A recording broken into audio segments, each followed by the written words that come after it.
తిరుమల మీద తన రాజకీయ లబ్ధి కోసం డైవర్షన్ పాలిటిక్స్ కోసం జగనన్న మీద దుమ్మెత్తి పోసే విధంగా లడ్డూ ఇష్యూని ఎంత నీచంగా మాట్లాడారో మనం అందరం కూడా చూసాం. కానీ ఈరోజు బిఆర్ నాయుడు వీడియోలు బయటకు వస్తే సనాతన యోధుడు పవన్ కళ్యాణ్ నోట్లోంచి మాటలు రావు, చంద్రబాబు నాయుడు నోట్లోంచి కూడా మాటలు రావు. మరి పనున్నా పని లేకపోయినా హైదరాబాద్లో అయినా కూర్చొని కోవిడ్లో కూడా జూమ్లో ప్రెస్ మీట్లు ఇచ్చిన వాళ్ళకి ఈరోజు ప్రెస్ మీట్లు ఇవ్వడం చేత కాలేదా? ఇస్తే బిఆర్ నాయుడు చేతిలో వాళ్ళకి పుల్ స్టాప్ పడుతుందన్న భయమని నేను అడుగుతున్నాను. ఎందుకు పవన్ కళ్యాణ్ అడుగుతున్నానంటే లడ్డూలో కొవ్వు కలవకపోయినా జంతు కొవ్వు, ఫిష్ ఆయిల్, పంది కొవ్వు కలకపోయినా చంద్రబాబు నాయుడు చెప్పిన అబద్ధాన్ని నిజం చేయటం కోసం తిరుపతిలో మీటింగ్ పెట్టి కాషాయ డ్రెస్ వేసుకొని ఎంత ఓవర్ యాక్షన్ చేశాడో మనం చూసాం.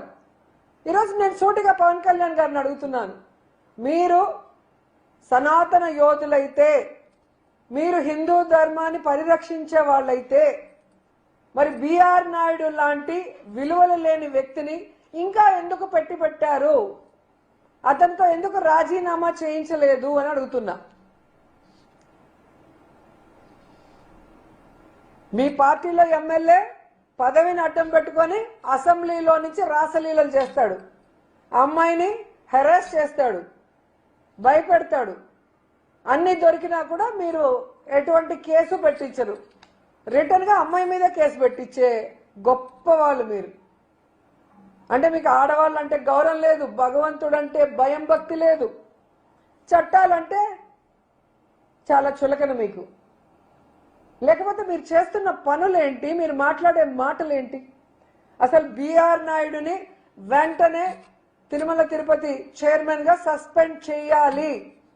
దీనికి బీజేపీ వాళ్ళు, హిందూ సంఘాలు, ధార్మిక సంఘాలు అన్నీ కూడా ఇలాంటి అనైతిక వ్యక్తిని కొనసాగించడం కుదరదు అని చెప్పి మాట్లాడాలని కూడా డిమాండ్ చేస్తున్నా. ఎందుకంటే మొన్న ఎక్కడో విజయవాడలో మీటింగ్ పెట్టినట్టున్నారు, మీటింగ్ పెట్టుకొని మాట్లాడుకున్నారు కదా. మరి ఇలాంటి విషయాల మీద మీటింగ్ మాట్లాడండి. బిఆర్ నాయుడు వచ్చిన రోజు నుంచి ఈ రోజు వరకు తిరుమల పవిత్రతను దిగజార్చే కార్యక్రమాలు ఎన్ని జరిగాయి? ముఖ్యంగా ఈ ఇందులేఖ గారి లెటరు, వీడియోల గురించి విచారణ జరిపించండి, డిస్కస్ చేసి దీని మీద వెంటనే యాక్షన్ తీసుకోండి.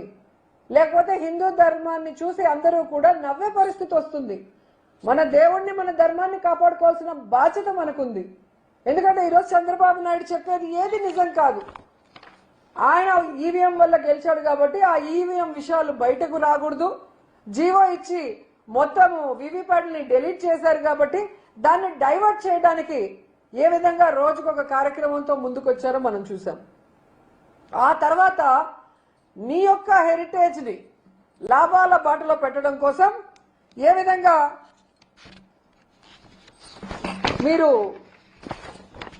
హిందాపూర్ డైరీతో ఏ విధంగా ఈరోజు అత్యధికమైన అమౌంట్ని కోట్ చేసి వాళ్ళకి కట్టబెడుతున్నారు. ఎందుకంటే ఆ యొక్క ఇందాపూరు, హెరిటేజ్ రెండు ఒకటే. ఆ విషయం భువనేశ్వర్ గారి ఫోటోతో పాటు హెరిటేజే ఒక దాంట్లో వెబ్సైట్లో పబ్లిష్ చేయడం మనం చూసాం. సో మీ అందరూ కూడా ఒకరికి ఒకరు తోడు దొంగలు. ముందర వాళ్ళని పెట్టి వెనక నుంచి నువ్వు కథ నడిపించి ఏ విధంగా భగవంతుడి కోసం భక్తులు వేసిన విధానాలను, భగవంతుడి డబ్బుని ఏ విధంగా దోచుకుంటున్నాం అనేది ఈరోజు కళ్ళ ముందు కనిపిస్తుంది. ఎందుకంటే మీరు దేవుడితో రాజకీయం చేశారు. దేవుడి లడ్డూనే మీరు చాలా అసహ్యంగా మాట్లాడారు. అది తప్పు అని సుప్రీంకోర్టు చెప్పింది. రాజకీయాల్లో భగవంతుడిని లాగద్దండి, ఎటువంటి జంతు కొవ్వు, ఎటువంటి పంది కొవ్వు ఏవి కలవలేదు అని క్లియర్ కట్ గా చెప్పింది. చెప్పిన తర్వాత కూడా మీరు ఏ విధంగా భగవంతుడిని అవమానపరిచే విధంగా ఫ్లెక్సీలు వేసి గొడవలు చేసి డైవర్షన్ పాలిటిక్స్ చేశారో మనం చూసాం. ఈరోజు సిబిఐ వేసిన కేంద్ర ప్రభుత్వంలోని వాళ్ళు, రాష్ట్ర ప్రభుత్వం వాళ్ళు కలిపి చేసిన ఎంక్వైరీలో ఏమీ లేదని తేలితే నువ్వు మళ్ళీ ఒక కమిటీ వేసావంటే అర్థం ఏంటి? రెడ్ బుక్ రాజ్యాంగాన్ని తీసుకొద్దాం అనుకుంటున్నారా? ఈరోజు సిగ్గు లేకుండా బిఆర్ నాయుడు విషయం కూడా డైవర్షన్ కోసం వైసీపీ తీసుకొచ్చిందంట. వైఎస్ఆర్సీపీ పార్టీ బట్టి ఎన్ని సంవత్సరాలు అయింది, బిఆర్ నాయుడుకి ఇందులేఖతో ఉన్న పరిచయం ఎన్ని సంవత్సరాలు అయిందో ఒకసారి చూసుకోండి. వైఎస్ఆర్సీపీ మీద నిందలు వేస్తే నవ్వుకుంటారు జనాలన్న బుద్ధి జ్ఞానం కూడా లేదా వైసీపీ వాళ్ళకి, టీడీపీ వాళ్ళకి, జనసేన వాళ్ళకి, అట్లాగే బిఆర్ నాయుడిని ఎవరైతే సపోర్ట్ చేస్తున్నారో వాళ్ళకి. ఎందుకంటే వైసీపీ పార్టీ పెట్టింది ఇప్పుడు, కానీ బిఆర్ నాయుడు గారికి ఇందులేఖ కుటుంబంతో ఎప్పటి నుంచో పరిచయం ఉంది. అలాగే ఇందులేఖ గారు బిఆర్ నాయుడు గారి టార్చర్ భరించలేక చంద్రబాబు నాయుడుకి, లోకేష్ కి లెటర్ రాసింది 2019లో. దీంట్లో మేం చేసిన ఫేక్ వీడియోలు ఏముంది, మేం చేసిన తప్పులు ఏముందో మాకైతే అర్థం కాలేదు. తప్పు చేసింది బిఆర్ నాయుడు. వాళ్ళ దగ్గర డబ్బు ఉందని, వాళ్ళ దగ్గర పవర్ ఉందని, అధికార పార్టీ అండుందని, ఈ విధంగా ఆడవాళ్ళని భయపెట్టుకొని లొంగ తీసుకోవాలన్న మనస్తత్వం ఆ టీడీపీ జనసేనలో ఉంది. కాబట్టే ఈరోజు మీరు చేసిన తప్పులకి వెంకటేశ్వర స్వామి ఒక్కొక్కరి చరిత్ర బయటకు తీసుకొస్తున్నారు. కోడూరు చరిత్ర బయటకు వచ్చింది, బిఆర్ నాయుడు చరిత్ర బయటకు వచ్చింది, చంద్రబాబు నాయుడు హెరిటేజ్ లో వాళ్ళు చేసిన తప్పులన్నీ కూడా సాక్ష్యాధారాలతో బయటకు వచ్చి వాళ్ళు ఎలా కుదేలమంటున్నారో మనం అందరూ కూడా గమనిస్తున్నాం. బిఆర్ నాయుడు మీరు తెలుసుకోవాల్సింది, ఈ రోజు మీకు చంద్రబాబు నాయుడు, పవన్ కళ్యాణ్ ఏమైనా కాపాడుతాడేమో కానీ వెంకటేశ్వర స్వామి మాత్రం నిన్ను వదిలిపెట్టడు. కొండని నువ్వు అవమానపరిచావు. 7 కొండలు కాదు, ఇంకో కొండ ఉంది, 8వ కొండ, చెత్త కొండ అన్నావు. ఎంత పెద్ద మాట అన్నావు. అసలు ఆ మాట అనటానికి నీ నోరు ఎలా వచ్చింది? అలాంటి మాట అన్న నీ నోరు పురుగులు పడతాయని కూడా ఈ సందర్భంగా తెలియజేసుకుంటున్నా. ఎందుకంటే భగవంతుణ్ణి పూజించే నేను, భగవంతుణ్ణి మనస్ఫూర్తిగా నమ్మే వ్యక్తిని నేను. ఆ భగవంతుడి గురించి మీరు తప్పుగా మాట్లాడితే ఈ జిల్లాలో పుట్టిన అమ్మాయిగా నేను సహించను.